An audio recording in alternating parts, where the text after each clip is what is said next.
Okay, now we've talked about goal setting. We're going to talk about the steps of rational decision making. Okay, so there's 6 steps. Find the problem or the opportunity. Identify the decision criteria. Weight the criteria. Generate alternative courses of action. Evaluate each alternative according to the criteria that we've already weighted. And compute the optimal decision. So let's get to this slide. So what we have here is the criteria. I want to do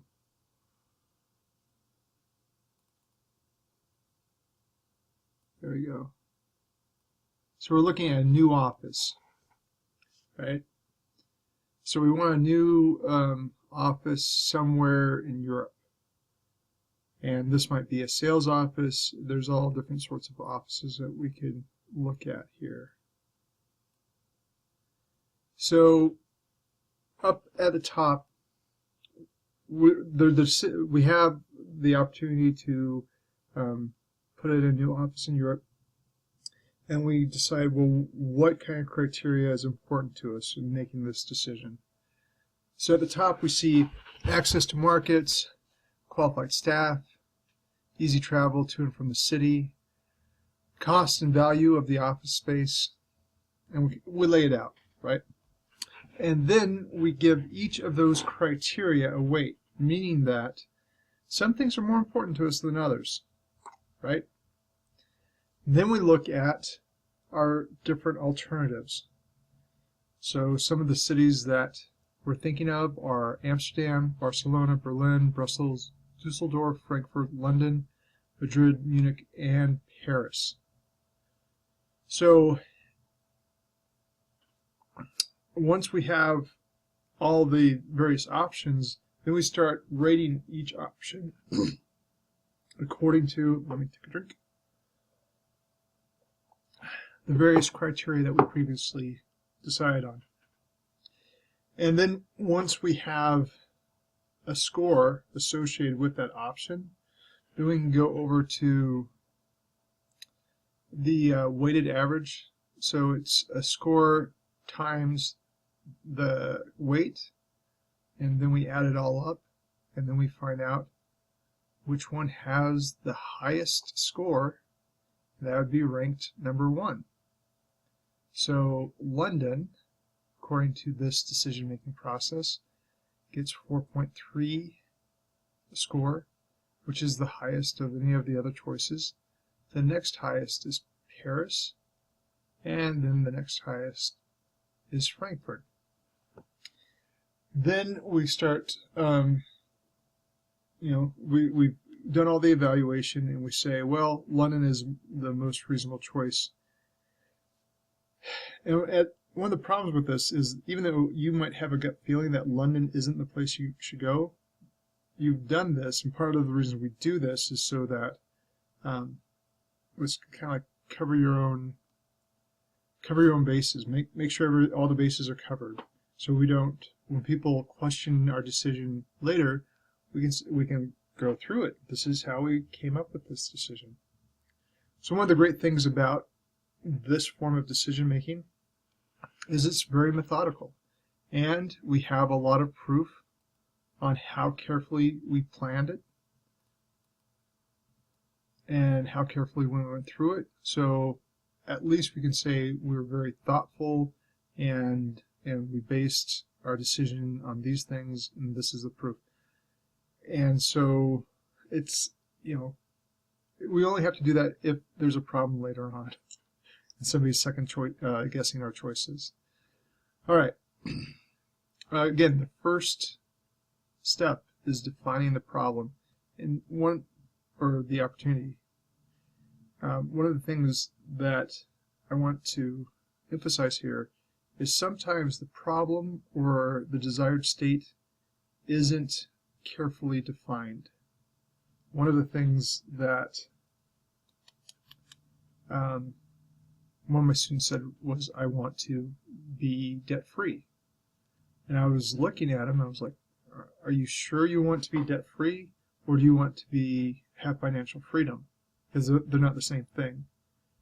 You could say, well, Donald Trump has a lot of financial freedom, or he's financially free. Is he debt-free? Absolutely not.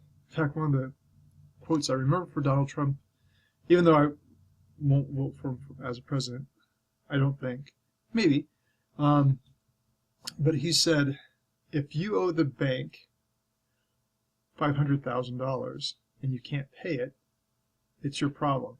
If you owe the bank $5 billion and you can't pay it, that's your problem and the bank's problem. Why does it have to do with anything? Anyway, financial freedom doesn't necessarily mean out of debt. It means it has more to do with cash flow. So defining the problem is essential in this. All right, let's get on with it. Sorry, I took too much time with that. Okay, now we're going to talk about working with groups and decision-making within a group. And one of the advantages of doing this is that we can define the problem better. One of the things that we can do is we say, oh, this is the opportunity we have, and you just keep on asking questions and just getting down to the minute desired state that we really, really want and why we really, really want. And then we can start generating alternative solutions to meet that criteria in various different pathways, right? We can become financially free by getting out of debt and making a lot of money, having a lot of money in the bank, and having some passive income. Or we can become financially free by developing cash flow mechanisms that far exceed our expenditures, and it has nothing to do with it. So there's different alternative solutions that will get us to the same solution, or didn't want to use solution at the same time. Okay, there are some problems with working in groups, and one of the things that you need to know is this idea of groupthink. So one of the things that happens in a group, especially the larger the group, or the higher the difference in hierarchy within the group. So if we have somebody who's an hourly employee, then we have a manager in that group, and then we have his director in the group. So or even a VP or the plant manager. So you have this hierarchy.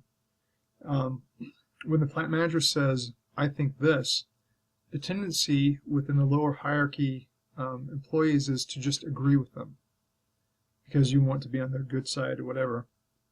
That's what we call groupthink. It's a tendency not only to do that with people of higher rank, but it's just the tendency that we want to be agreeable or thought as an agreeable person. So we're more likely to agree to things that might not be in our best interest or a good solution. It takes more time. And one of the things that we talked about earlier in the decision-making process, that takes a huge amount of time. And sometimes you just don't have the time to work in a group and make decisions in the group, or to go through all those steps in the decision-making process.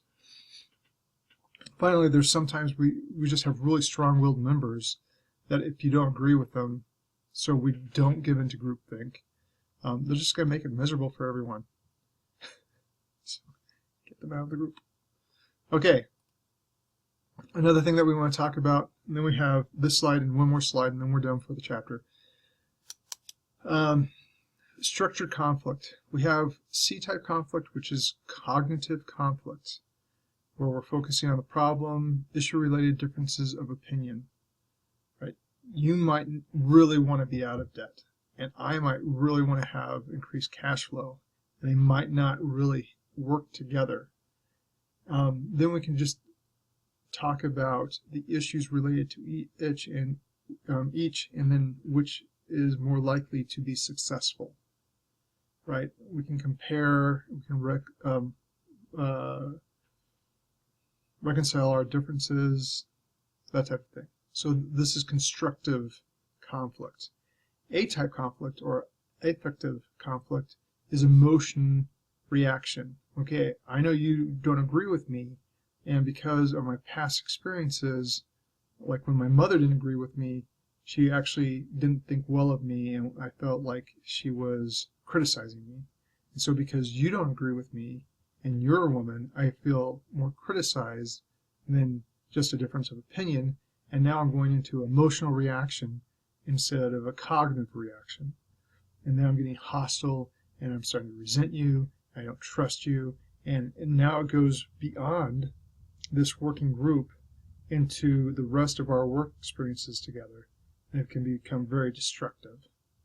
So part of being a good manager is recognizing when your team is falling into A-type conflict and move them back into C-type conflict. Okay, creating C-type conflict.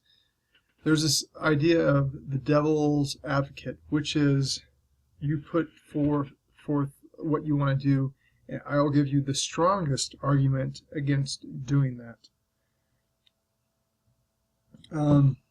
One of the things that if you're going to use that technique, assign somebody to be the devil's advocate, and then say, as the devil's advocate, this is why I have a problem with that. Because it just makes things very clear that you're just not trying to be obnoxious and disagreeable. You're really trying to play a role that is going to help us think more critically about whatever we're trying to make a decision on. I don't want to talk a lot about nominal group technique or Delphi technique. Brainstorming, there's an art to brainstorming. There's all different methods of brainstorming. You can look up brainstorming, go to Google, and they'll give you all these different, or Wikipedia, and they'll tell you all these different methods for brainstorming. One of the most important things to do if you're brainstorming in a group is just to write down the options. We're not evaluating, we're just brainstorming. We're just like throwing up on paper or up on the board, just getting all the ideas. And later we'll start thinking critically about the ideas. But if you start thinking critically, you stop the momentum and the energy of the room, and then people aren't as likely just to feel free with an idea. They'll start being critical of the idea before they even give it to you, and their critique or the faults they find with their idea might not be relative or rational. So when we do brainstorming techniques, we really just want to get everything up there. And sometimes what we'll do in order to help that out is hand everybody a piece of paper, make sure they have paper, and they brainstorm on their own, and then hand in that. And then you start writing those solutions on the board so you can get a collective idea base. E-brainstorming, not much different, just using emails and stuff.